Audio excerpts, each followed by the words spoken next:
9 minutos. Oferecimento ArcelorMittal. Transformando o amanhã.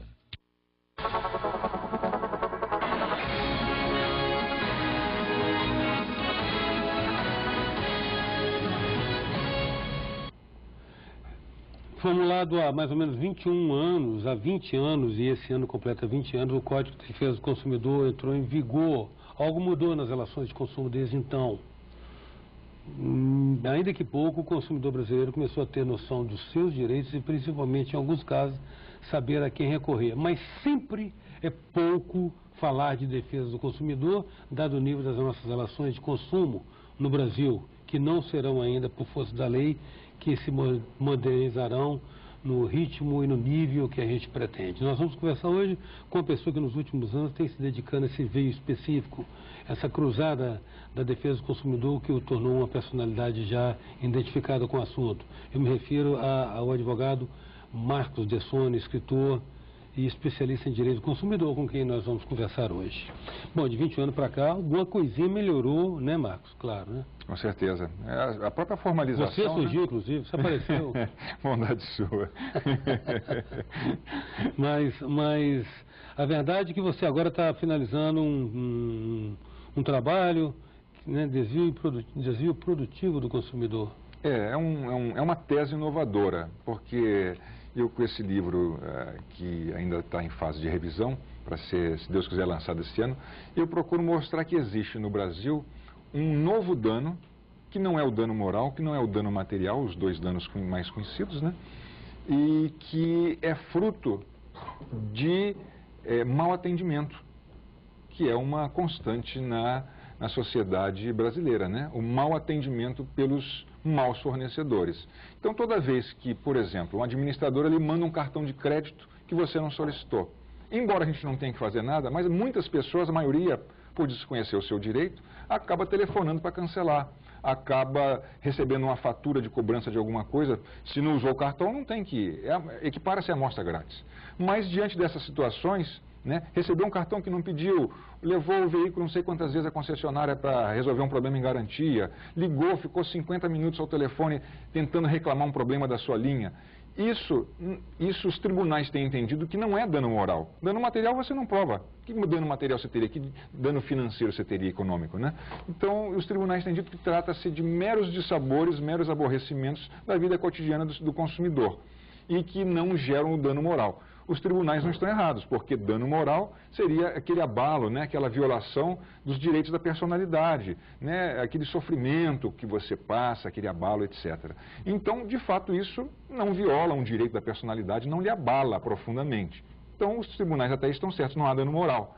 Mas há um dano, o consumidor tem que fazer o quê? Daí o nome o título provisório do livro, né, que é desvio produtivo do consumidor. Deixar de fazer o que faz para cuidar disso. É isso aí. O consumidor se desvia das suas atividades preferenciais, corriqueiras, né, obrigatórias, como trabalho às vezes, né, se desvia daquela atividade para tentar resolver o problema criado pelo mau fornecedor. E nem sempre é bem sucedido, né? Então, o que o consumidor está fazendo nessa hora? Ele está jogando na lata do lixo, está jogando fora o seu tempo. E o tempo que nós ganhamos, essa dádiva que a gente tem do tempo, ela é, como dizem os economistas, é um tempo escasso na vida de cada um de nós, né? A gente não sabe se vai durar 30, 70, 97 anos, como a minha avó Laurita, mas vai durar até um certo ponto, né? Então esse tempo é muito valioso. E esse tempo... Esse tempo importa custo. Esse tempo é um bem valioso, como é a saúde. Então, se você tem um dano à sua saúde, se você tem um dano, por exemplo, à sua vida, à sua dignidade, é um dano moral. A Constituição, as leis estão aí para te respaldar. Agora, se você tem que desperdiçar o seu tempo porque um fornecedor fez algo errado, te atendeu mal, te forneceu um produto ou serviço defeituoso, ou cometeu uma prática abusiva como essa do cartão, que dano é esse? Não é material nem moral. Sim. É um novo dano para mim, dano de desvio produtivo. Você desvia os seus recursos produtivos para tentar resolver o problema. Moral da história, o tempo que eu gastei para cuidar disso, se eu tivesse sido bem atendido, eu preciso ser ressarcido. Mas eu quero dizer o seguinte, mas você está identificando uma lacuna no ordenamento jurídico, sim, né? Sim. Uma lacuna. E a partir daí você está propondo, você desdobra isso, ou você está querendo o seguinte, eu estou propondo essa tese que desde a catada vai inspirar uma lei, ou você já está adiantando, entregando um pouco mais a lei? A gente está entregando uma proposta, um projeto de lei. Não, aí seria muito abuso, né? Eu acho pertinente. É uma questão eu acho que tem que se discutir primeiro a tese, né? A tese de Mas que a tese está primando pela, né? Eu não sou do ramo, eu sou perguntador profissional, não sou advogado, mas está primando pela consistência. É óbvio que ela deverá ser colhida. Então eu estou me restringindo no momento a apresentar a tese e a fundamentá-la, porque você tem que fundamentar, né? E, em princípio, vai ser um livro jurídico, quem sabe depois um livro até dirigido ao leitor comum, né? Que não seja jurista, com palavras leigas, mas no momento é um livro mais acessíveis. Mas eu acho importante lançar essa discussão de que tem um dano concreto, todo mundo passa todos os dias, e que as pessoas não se dão conta que isso é um prejuízo na vida delas. Então, é um livro de conscientização e um livro de chamar a atenção dos juristas do próprio Congresso para esse fato. Essa é a ideia do livro. Em 9 minutos, a gente está conversando com o advogado e escritor Marcos Dessone. A gente volta já.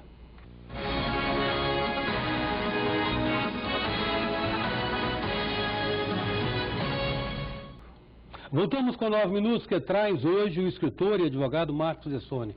Marcos, eu estava rebobinando no início da nossa conversa o fato de que esse ano de 2011 emplaca 20 anos do advento do Código de Defesa do Consumidor. Se cristalizaram essas relações de consumo, o consumidor está realmente sabendo qual é, corre atrás, se empenha para poder fazer valer seus direitos?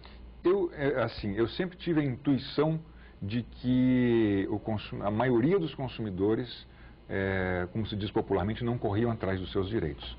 E recentemente saiu uma pesquisa, coisa de alguns dias atrás, do Centro de Justiça e Sociedade da Fundação Getúlio Vargas do Rio, né, coordenada inclusive por um jurista que é do DPDC, lá do Ministério da Justiça. E essa pesquisa trouxe constatações dentro do que eu supunha, do que eu vivenciava, mas eu não tinha dados científicos, né? A pesquisa mostrou o seguinte, que 82%, é uma pesquisa nacional, tá? Isso é importante frisar, feita com 1.400 pessoas em todo o Brasil em áreas urbanas, que 82% dos entrevistados, e todos nós somos consumidores, né? Que eles conhecem de alguma maneira os seus direitos, mas não necessariamente leram o Código de Defesa do Consumidor, porque aí tem um dado curioso. A pesquisa mostra que 82% conhecem relativamente o seu direito, eu imagino que de orelhada, né, de ouvir falar, de praticar, de sugestões, e apenas 16% desses entrevistados já leram o Código de Defesa do Consumidor. E imagino que é uma leitura assim, porque não é tão acessível assim. O legislador faz uma norma jurídica dentro da linguagem, né, culta, etc. Então não é tão fácil ler. Né? Está escrito no código, vício do produto. Eu acho que poucas as pessoas leigas, que não sejam juristas, vão entender o que é um vício do produto. É um defeito. Mas não está escrito defeito lá. Então a leitura acaba ficando prejudicada. E essa mesma pesquisa disse o seguinte, que aí a parte que confirmou o que eu sempre senti, o que eu sempre achei. Disse que 62% dos entrevistados, veja bem, 62%, que é muito mais do que a maioria, afirmaram que nunca ou raramente reclamam.